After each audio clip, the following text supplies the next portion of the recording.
we have now is it's not even the same as the 1611. If you were told that, you were lied to by somebody who was probably lied to, who just decided to believe it because it sounded good. Back in 1851, put it up here on the screen here, History and Recent Collation of the English Version of the Bible, presented by the Committee on Versions to the Board of Managers of the American Bible Society, May 1st, 1851. See, the American Bible Society looked into this very issue because the question came up, do we still have the same Bible as what they had in 1611? So we're talking about some 250 years later, 240 years later, there was asking the question, do we still have the same Bible?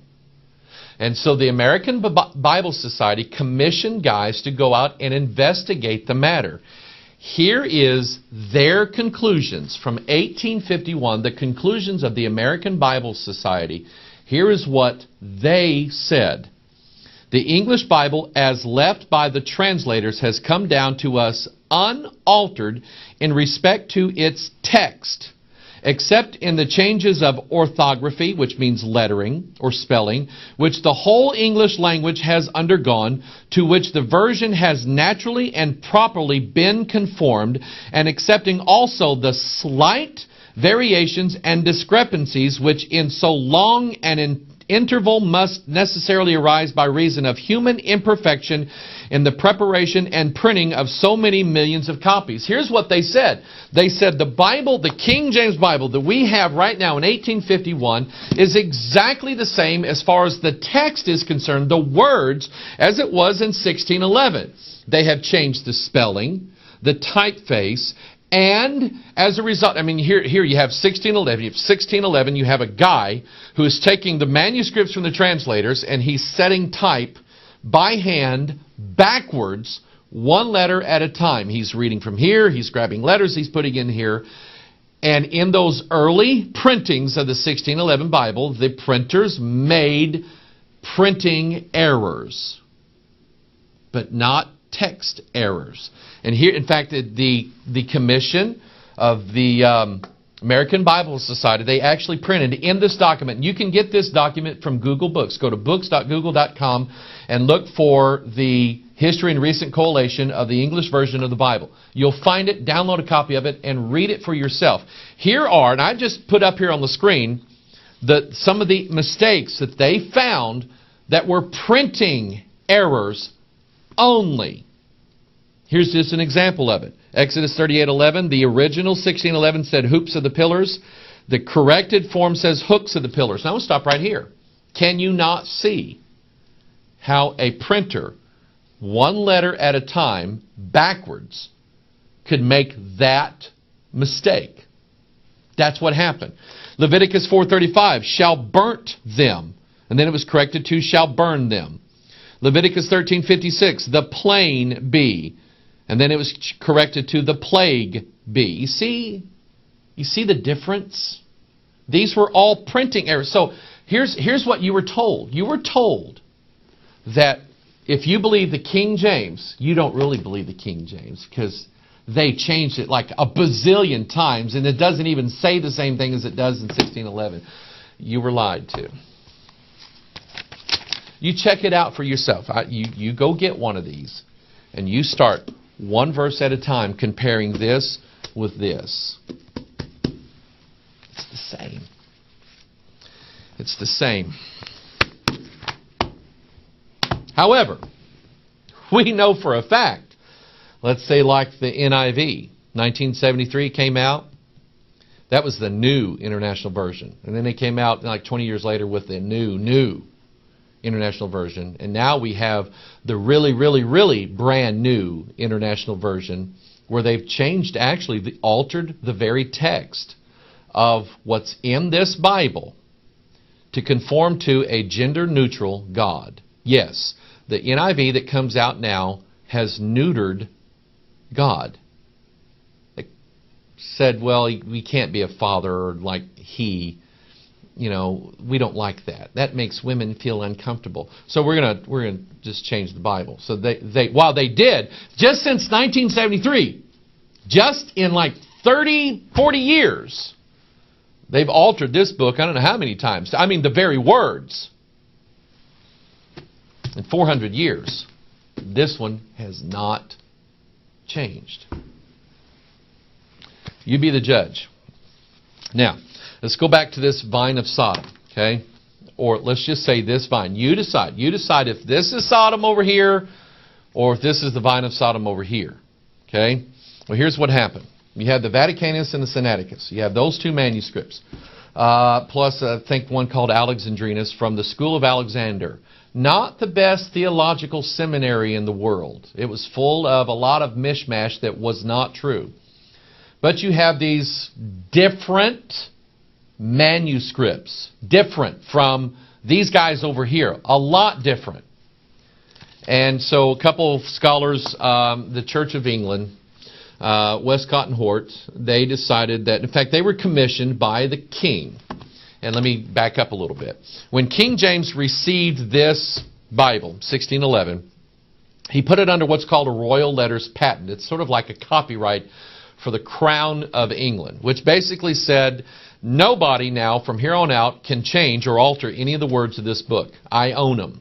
And in the United Kingdom, which is Great Britain and Scotland and places like that,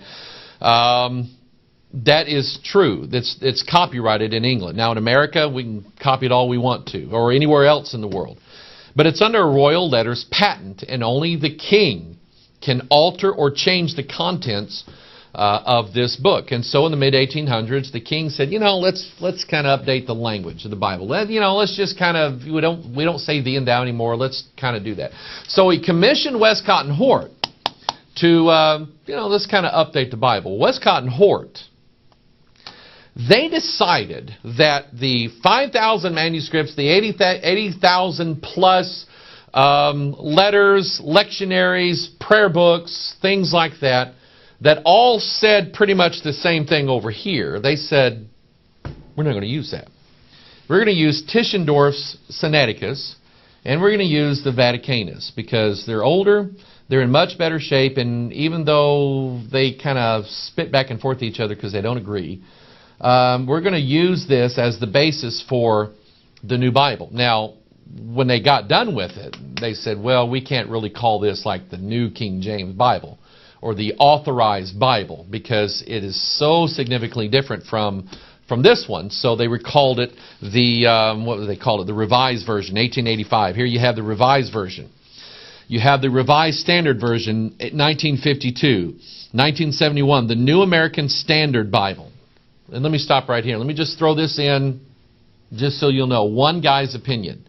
One guy by the name of Frank Logsdon, he was hired by the American Bible Society, or I think that's who it was. Maybe wrong on that one, to help translate the New American Standard Bible. So he said, sure, he thought that they were just going to update the language a little bit.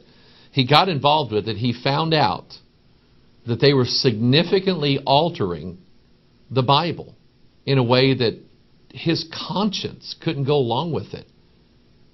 So he dismissed himself from the translating committee and said, what you guys are doing is wrong. You're just doing it wrong. And Frank Logsdon spent the rest of his life warning everybody he could, because he was there, he was on the committee, and he said they did some very, very terrible things with the Word of God. And Frank Logsdon said, if you're looking for the Word of God, stick with the King James Bible. That's what he said. 1971, New American Standard. 1973, the NIV. 1982, New King James Version. 2002, English Standard Version. 2002, the Message. 2004, the Holman Standard Bible. And all of these Bibles came from this vine. They came from this vine.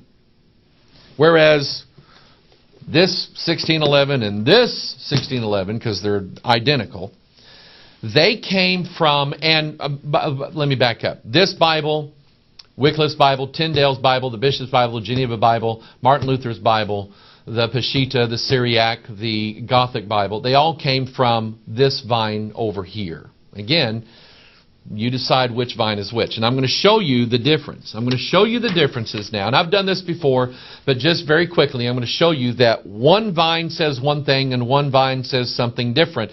And you're going to see that they don't get along. They're not compatible with one another. Hosea chapter 11, verse 12. This on the left-hand side is going to be the King James from the...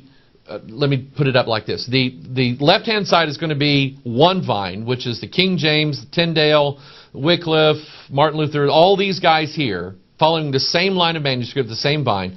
And over here, we're going to have different of these Bibles, and I'm going to show you that there is a difference. If what you heard was, these are just taking the these and thous out. That's what they said about the New King James. I'm going to show you something about this. They said all we did was just take the these and thous out so you could understand it. Just make it more readable and understandable. That's not what they did. What they did was they left this vine and went with this vine. And I'm going to show you the difference a vine makes. So on the left-hand side, Ephraim compasseth me about with lies, and the house of Israel with deceit. But Judah yet ruleth with God and is faithful with the saints. That's the King James and the majority. The NIV says Judah is unruly against God, even against the faithful and holy one. So this one says Judah ruleth with God and is faithful with the saints. This vine over here says Judah is unruly against God and against the faithful and holy one. Well, they're not saying the same thing here. They're contradicting one another. Which one's right? Genesis 22, verse 2. King James says, And he said, Take now thy son, thine only son Isaac, whom thou lovest, and get thee into the land of Moriah, and offer him there for a burnt offering, upon which of the mountains which I will tell thee of. So, notice that God, in the King James, said that he was offering him for a burnt offering. Abraham was told by God to offer Isaac on the altar. And Abraham did exactly what God told him to do. He fulfilled the word of God by doing exactly what God told him to do. God told him to offer him there. If you go back and read that again, you'll never find in Genesis 22 in the King James where God told Abraham to kill him. He never did. Look then at the NIV. Then God said, Take your son, your only son Isaac, whom you love, and go to the region of Moriah. Sacrifice him there as a burnt offering. In this group over here, God said, Kill him! And then Abraham didn't do it, did he? Because an angel said, No, don't do that. That didn't sound right to me. Isaiah 7:14 in the King James, Therefore the Lord himself shall give you a sign. Behold, a virgin shall conceive and bear a son, and shall call his name Emmanuel. Remember, one of the things that really, you see, when Westcott and Hort came out with the Revised Standard Version, the fundamental churches of America said, what? They took, because look at there, he says, a young woman will conceive. They looked at that version of the Bible and they said, there's no way we're preaching that out of our churches, out of our pulpit. We'll never use that Bible ever. Because they took a virgin and changed her into a young woman. Two different vines. Micah chapter 5 verse 2, But thou, Bethlehem Ephratah, though thou be little among the thousands of Judah, yet out of thee shall he come forth unto me that is to be ruler in Israel, whose goings forth have been from old, from everlasting. Notice it says his goings forth have been from old, from everlasting. So here in Micah chapter 5 is teaching you the pre-existence and eternality of Jesus Christ. Hence his divinity, his godhood. This vine over here, the NIV says, whose origins are from old, from ancient time. He had an origin. He had a start. On this vine says he had a beginning. This vine says he's always been. Matthew chapter 18 verse 3, And said, Verily I say unto you, except ye be converted, become as little children, ye shall not enter into the kingdom of heaven. The NIV says, And he said, I tell you the truth, unless you change, become like little children. So this vine here in Matthew 18:3 says you have to be converted.